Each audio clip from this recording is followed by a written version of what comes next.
have been informed that this activity is prohibited. Put the signs down, please. I am asking you to leave now. And this is an infringement on our right to freedom of speech as tuition-paying students on this campus. We will proceed because we are students on this campus and are being silenced because we are expressing a view that is unpopular. And that was Ruth Lobo in October 2010 being arrested for protesting against abortion on the campus of Carleton University here in Ottawa. She joins us now again from Calgary. Her name now, though, Ruth Shaw. Ruth, we wanted to have you on because your alma mater is having another bout of forgetfulness on what I would consider first principles of a university. They are once again trying to make sure that only clubs and only people with the right political views can join clubs and the like. What is wrong with Carleton?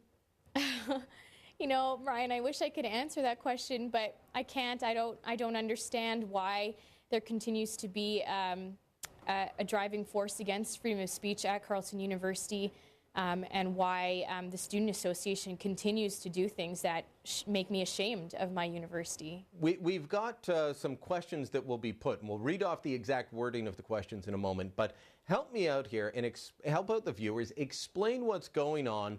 There's a referendum of sorts to ban stuff. How did this start? What's going to come about of it? And then we'll read off the exact wording of what's happening.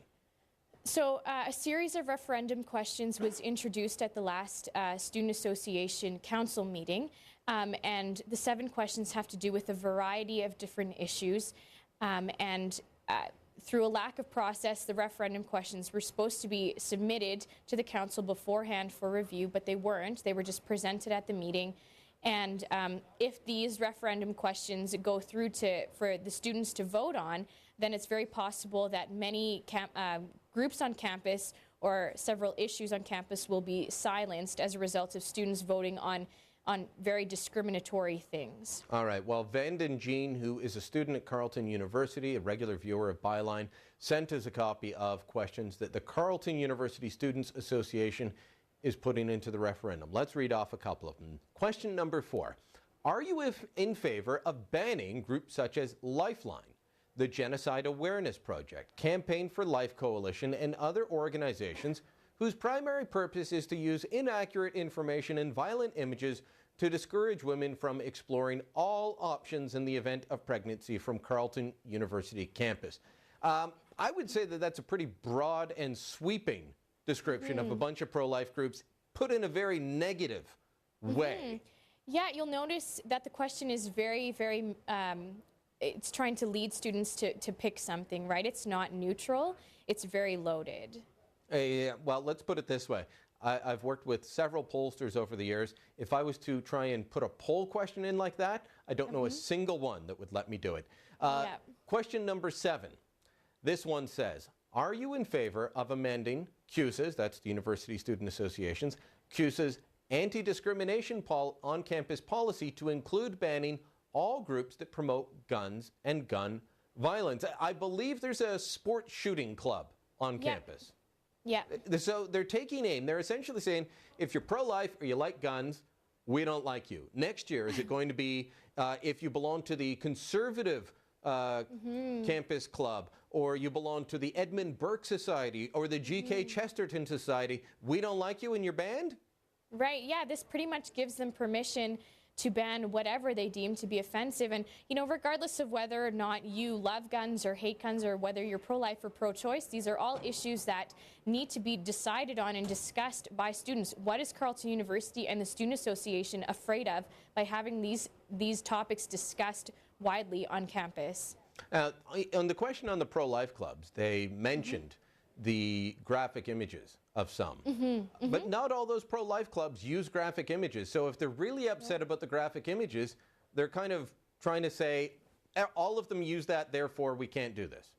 Right, or, you know, even in 2006 when CUSA tried to ban our club initially, we weren't using graphic imagery at the time.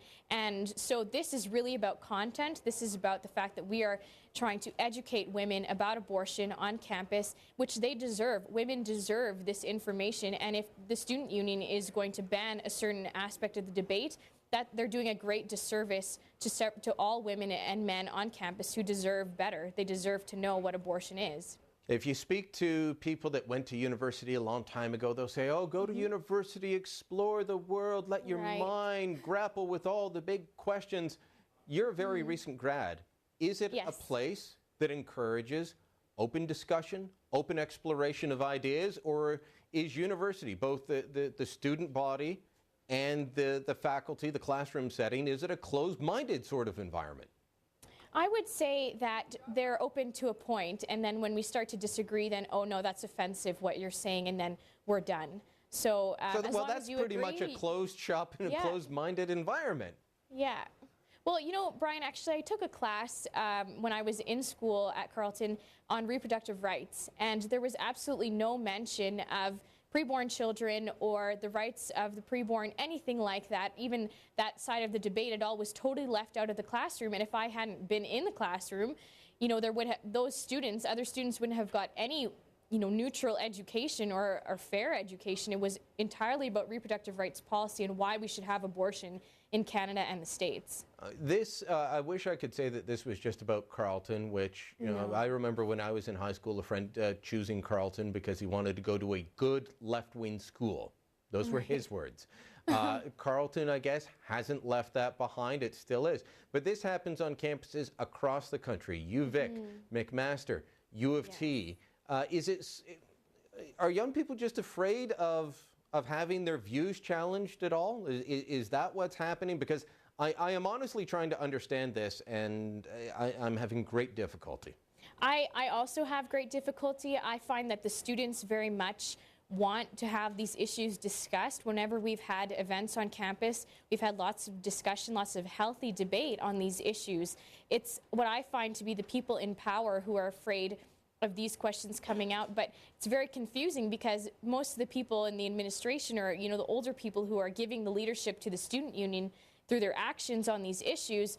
It wasn't so long ago that in their own university, you know, they were talking about civil rights and the rights of black people, the rights of women. So why have we forgotten our history so quickly? Yeah, well, I always love the signs that you see. It says question everything, and then you question those people about their views, and they get quite indignant. All right. Well, Ruth Shaw, thanks for coming in and helping us. Well, we didn't really figure out what's wrong with Carleton, but you answered a few questions for us. And thanks to Vand and Jean who sent in the questions. They've also, by the way, thanks, Ruth. By the way, they've also got another disturbing one. It's on Israel, saying divest of all investment in Israel. Scratch a leftist? Don't want to go there.